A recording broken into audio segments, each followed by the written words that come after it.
आप सभी को जय मसीह की। और मैं एक बहुत ही अच्छे सब्जेक्ट को लेकर के आपके बीच में आया हूँ। बहुत जल्दी मैं इन बातों को रखूँगा। और मत्ती 26:41-45 के बीच में कुछ बातें हैं जो लिखी हुई हैं। प्रभु यीशु मसीह कहते हैं मत्ती 26:41 और 45 में, 41वें पद में कहता है कि जागते रहो। गतसमनी की प्रार्थना है, जागते रहो क्योंकि तुम प्रार्थना करो और क्योंकि परीक्षा में ना पड़ो। ये बातें प्रभु यीशु मसीह अपने चेलों को कह रहे हैं। लेकिन अय्यूब के जीवन से हम कुछ बातें हैं जो सीखेंगे बहुत जल्दी से। अय्यूब की पुस्तक 1 अध्याय और उसके 12वें पद में लिखा, यहोवा ने शैतान से कहा, सुन, जो कुछ उसका है वह सब तेरे हाथ में है, केवल उसके शरीर पर हाथ न लगा। इसका मतलब यह है कि शैतान जो है अय्यूब की शरीर पर हाथ जो है वो क्या कर सकता था, लगा सकता था और उसके बीमारियों को बढ़ा सकता था, उसको घात कर सकता था। लेकिन परमेश्वर ने उसको आज्ञा दी थी कि तू ये बस मत करना, उसके शरीर पर हाथ मत लगाना। अब मैं जो बात बताने जा रहा हूं उसको आप ध्यान से सुनेंगे। अय्यूब 42 उसका 8वां पद, इसलिए अब तुम 7 बैल और 7 भेड़ें छांट कर मेरे दास अय्यूब के पास जाकर अपने निमित्त होम बलि चढ़ाओ, तब मेरा दास तुम्हारे लिए प्रार्थना करेगा और मैं तुम्हारी प्रार्थना ग्रहण करूंगा। मैं किसकी प्रार्थना ग्रहण करूंगा? मैं अय्यूब की प्रार्थना ग्रहण करूंगा, क्योंकि वो धर्मी। अब वो धर्मी क्यों कहलाया? आप पढ़िए, आप अय्यूब 2 अध्याय उसका 10वां पद।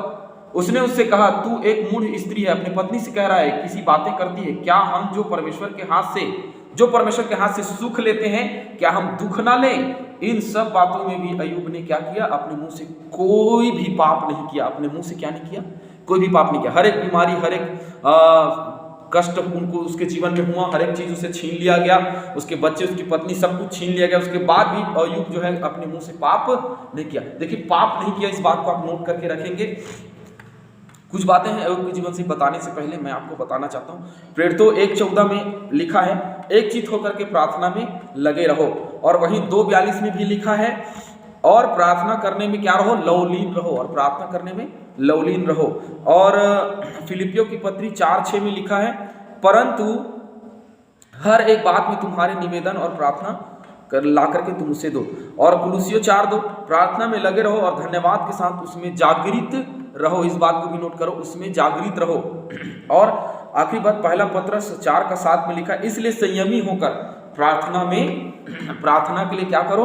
प्रार्थना के लिए सचेत रहो। संयमी होकर प्रार्थना के लिए सचेत रहो। जैसे पौलुस ने कहा कि मैं अपने आप को मारता हूँ, कूटता हूँ। संयमी होने का मतलब है कि हम अपने आप को मारें और कूटें और कंट्रोल में रखें अपने जीवन को, है ना। किसमें? परमेश्वर के वचन में कंट्रोल में रखें अपने जीवन को और प्रार्थना करते रहें, है ना।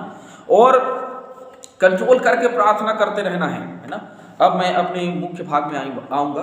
अय्यूब के जीवन में जो बातें लिखी हुई हैं, और जैसे प्रभु यीशु मसीह ने मत्ती रचित सुसमाचार और उसके 26:41 में ये बात कही है कि आत्मा, है ना, आत्मा तो तैयार है पर शरीर दुर्बल है। हमारी आत्मा तैयार है परमेश्वर से प्रार्थना करने के लिए, शरीर दुर्बल हो जाती है। शरीर में अपराध है, शरीर में धार्मिकता है, शरीर में आत्मिकता नहीं है, और शरीर में हर एक प्रकार का असाध्य रोग लगा हुआ है।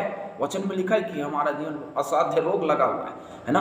और हम चुना पुती हुई कब्र के समान होते चले जा रहे हैं, और हमारी प्रार्थना भी वैसी ही होती चली जा रही है, चुना पुती हुई कब्र के समान। अब देखिए, मैं जो बात बताने जा रहा हूं, अब मैं उसके विषय में आता हूं, क्योंकि ये हम मसीहियों के बीच में बड़ा ही ये कुंडली मार करके बैठा हुआ है।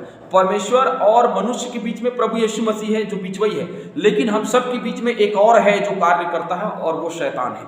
और शैतान कैसे कार्य करता है आज हम देखेंगे। आप बिल्कुल ध्यान से सुने इस बात को, क्योंकि ये बात जो है वो मैं सोचता हूँ मेरे लिए भी नया है, और मैं सोचता हूँ कि आप सभी के लिए भी नया है। और मैंने जो सीखा है, मैंने जो महसूस किया है, मैं आपको बताना चाहता हूँ। और इसको ध्यान से सुने और इस चीज को आप समझें और सोचें और विचार करें अपने घरों में बैठ करके कि क्या ये जो बात है वो सही है या गलत है। आपको तब पता चलेगा कि ये बात बिल्कुल सही है। आप अपने जीवन में महसूस करके देखेंगे। हमने कुछ वचनों को देखा, इन वचनों में एक प्रमुख वचन है, और वो है 1 पत्रस 4:7, इसीलिए संयमी होकर प्रार्थना के लिए सचेत रहो। अब मैं जो बात कहने जा रहा हूं उसको ध्यान से सुनेंगे। अय्यूब के जीवन में शैतान जो है वो आया और उसने सभी बीमारियों को डाला। जो बीमारी दे सकता है वो बीमारी वापस ले भी सकता है। आप इस बात को याद रखिए, क्योंकि परमेश्वर के बाद अगर किसी को स्थान था तो वो शैतान का था। क्यों शैतान का था? क्योंकि शैतान क्या है? स्वर्गदूत है ना। लिखा है उसके लिए प्रधान स्वर्गदूत था। कौन प्रधान स्वर्गदूत था? वो शैतान इब्लिस प्रधान स्वर्गदूत था। और इस संसार में आते हुए जो आदम और हवा परमेश्वर से लगातार बात करते थे, सुबह शाम परमेश्वर उनसे मुलाकात करने आता था। आदम और हवा को बहका दिया, अरे हम किस खेत की मूली हैं, है ना, हम कुछ भी नहीं है, हम तो बड़े ही काम चलाऊ तरीके से परमेश्वर पर भरोसा रखते हैं। अपना लालचपन और ये स्वभाव के कारण हम क्या करते हैं, लालची स्वभाव के कारण हम परमेश्वर से जुड़े रहते हैं। अरे हम किस खेत की मूली हैं। और परमेश्वर ने जगत से तो प्रेम किया, लेकिन हमने उससे प्रेम बहुत थोड़ा किया। उसने तो हमसे कैसा प्रेम किया, अगापे प्रेम किया, लेकिन हम नहीं करते। तो हम परीक्षा में पढ़ते हैं, परीक्षा में ना पढ़ो इसलिए प्रार्थना करते रहो, कैसे संयमी होकर अपने आप को कंट्रोल में करके। अब मैं एक प्रार्थना बताने जा रहा हूं जो मेरे इस क्लास का मुख्य भाग है। एक व्यक्ति प्रार्थना करता है आराधनालय में आकर के कि प्रभु मैं तो तेरे भवन में ये चढ़ाता हूँ, दसवांश देता हूँ, और ऊंट और ये इसका जीरा और उसका सबका खसखस सबका क्या करता हूँ, दसवांश तुझे ला करके देता हूँ। ये उसकी प्रार्थना होती है। लेकिन एक व्यक्ति आता है जो महापवित्र स्थान की ओर देखना भी नहीं चाहता था, उसके लिए लिखा है, और वो प्रार्थना कैसे कर रहा है कि प्रभु मैं तुच्छ हूँ, निकम्मा हूँ, और ये हूँ वो हूँ, और मैं तो इस योग्य नहीं हूँ, और ये सारी बातें। तो प्रभु यीशु मसीह ने अपने चेलों से कहा किसकी प्रार्थना सुनी जाएगी, किसकी प्रार्थना सुनी जाएगी, उसकी जिसने पाप से पश्चाताप किया उसकी प्रार्थना सुनी जाएगी। अब मैं मुख्य भाग में आ रहा हूं। आज हम मसीहियों के बीच में भरमाने वाली आत्मा है कौन, शैतान। और शैतान कैसे भरमारा है हम लोगों को, मैं आपको बताना जा रहा हूं। आप ध्यान से सुनिए। देखिए, शैतान और मनुष्य के बीच में प्रभु यीशु मसीह है, और उन सब के बीच में कौन है, शैतान है। और शैतान प्रभु यीशु मसीह को बहकाने आया था कब, परीक्षा के दिनों में जब यीशु मसीह जंगल में उसकी परीक्षा हुई, लेकिन शैतान ने प्रभु यीशु मसीह को भरमाने नहीं पाया। लेकिन अब वो हमारे बीच में है और वो हमको भरमाता है। अब कैसे भरमाता है आप मुझसे पूछिए, मैं आपको बता रहा हूं। प्रार्थना हम करते हैं, हमें उत्तर मिलता है, प्रार्थना हम करते हैं, हमको उत्तर मिलता है। हम कहीं जाते हैं, पासवान लोग हैं, हम लोग कहीं जाते हैं, हम किसी के सर पे रख करके प्रार्थना करते हैं और शैतान चला जाता है और बीमारियां चली जाती हैं। बहुत अच्छी बात है, बीमारियां चली जाती हैं। हम विश्वासी हैं, अपने जीवन के लिए प्रार्थना करते हैं, हमारे तकलीफ दूर हो जाते हैं, हमारे बीमारियां चली जाती हैं और ये सारी चीजें चली जाती हैं। लेकिन एक बात आप पीछे से ध्यान में रखिए, जो बुराई करते हैं, जो पाप में फंसे हुए हैं, जो बुरी लतों में हैं और जो बुरी आदतों में हैं, जो गाली गलौज करते हैं, जो मारपीट करते हैं और अपने ही लोगों से दुश्मनी मोल रखते हैं, और ये सारी बातें मैंने पिछले क्लास में बताया, अपने शत्रुओं से प्रेम रखना है। और जो प्रेम नहीं रखते उनके लिए सचेत रहो, जागते रहो और प्रार्थना करते रहो, सचेत रहना है। और मैं आप लोगों को सचेत बोल रहा हूं, सचेत रहिए आप, क्योंकि जिस दशा में आप हो उस दशा में परमेश्वर हमें ग्रहण नहीं करता। और जब हमें परमेश्वर नहीं ग्रहण करता तो आप ये कैसे कह सकते हैं कि परमेश्वर हमारी प्रार्थना को सुनेगा? नहीं सुनता। हम पाप में हैं, अपराध में हैं, तो परमेश्वर कदापि हमारी प्रार्थना नहीं सुनेगा। प्रायश्चित की प्रार्थना परमेश्वर सुनता है, बिल्कुल आप ध्यान में रखिए, प्रायश्चित की प्रार्थना परमेश्वर सुनता है। पाप और अपराध में पड़े हैं जिस दशा में हम हैं आज, उस दशा में परमेश्वर हमारी प्रार्थना नहीं सुनता। तो आप पूछेंगे पास्टर साहब फिर हमारी प्रार्थना कौन सुन रहा है? मैं आपको बताने जा रहा हूं, जीवन की बहुत बड़ी सच्चाई है। इसको आप लिख लीजिए, नोट कर लीजिए, अपने जीवन अपने हृदय के द्वार में उतार लीजिए। कौन सुन रहा है हमारी प्रार्थना? शैतान। आप बोलेंगे पास्टर साहब शैतान कैसे सुन रहा है हमारी प्रार्थना? मैं आपको बताने जा रहा हूं। जो शैतान है, जिसको परमेश्वर ने कहा तू उसके शरीर को घात मत करना, बाकी सब कर सकता है। इसका मतलब यह है कि अय्यूब के जीवन में वो भी कर सकता था। कौन? शैतान। क्योंकि शैतान क्या है? परमेश्वर के बाद स्थान रखने वाला स्वर्गदूत था और वो ये सब कुछ कर सकता है। तो जो बीमारी डालने वाला है वो बीमारी वापस ले भी सकता है, जो शैतानिक शक्तियों को भेजने वाला है वो शैतानिक शक्तियां वापस ले भी सकता है।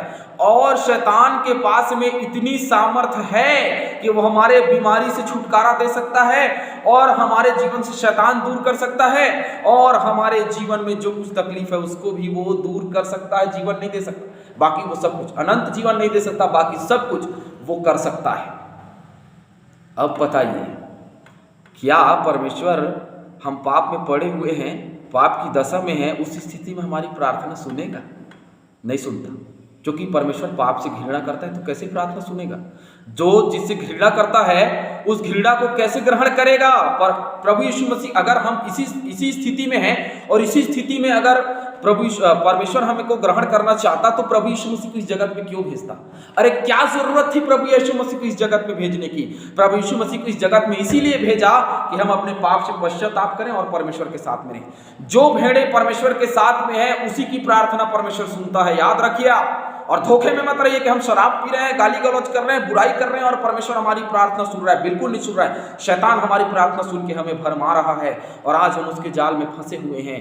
और जब अंत का दिन आएगा ना मेरे प्रियो, तब अभी हमको नहीं पता चलेगा। कोई पास्टर पासवान है, उसको अभी पता नहीं चलेगा, और उनको तो लगता है कि हमारी प्रार्थना परमेश्वर सुन रहा है। तब पता चलेगा जब प्रभु यीशु मसीह इस जगत में आएंगे और तब कहेगा तुम मेरे लोग नहीं और मेरे नजर से दूर हो जाओ। हे दूत, इसको क्या कर, नरक में डाल दे। तब हमको पता चला अरे हमने तो बड़े बड़े काम किए और बड़ा बड़ा आश्चर्य कर्म किया, लेकिन क्या हुआ? हमें परमेश्वर ने छोड़ दिया, हमें प्रभु यीशु मसीह ने छोड़ दिया। और हमने क्यों छोड़ा? सवाल का जवाब आएगा। क्या जवाब आएगा? सवाल का क्या जवाब आएगा? अरे मेरे प्रियो, तुम कभी संयमी होकर के प्रार्थना किए ही नहीं, तुम कभी सचेत रहे ही नहीं। तुम तो भरमाने वाली आत्मा के पीछे, शैतान के पीछे चलते रहे।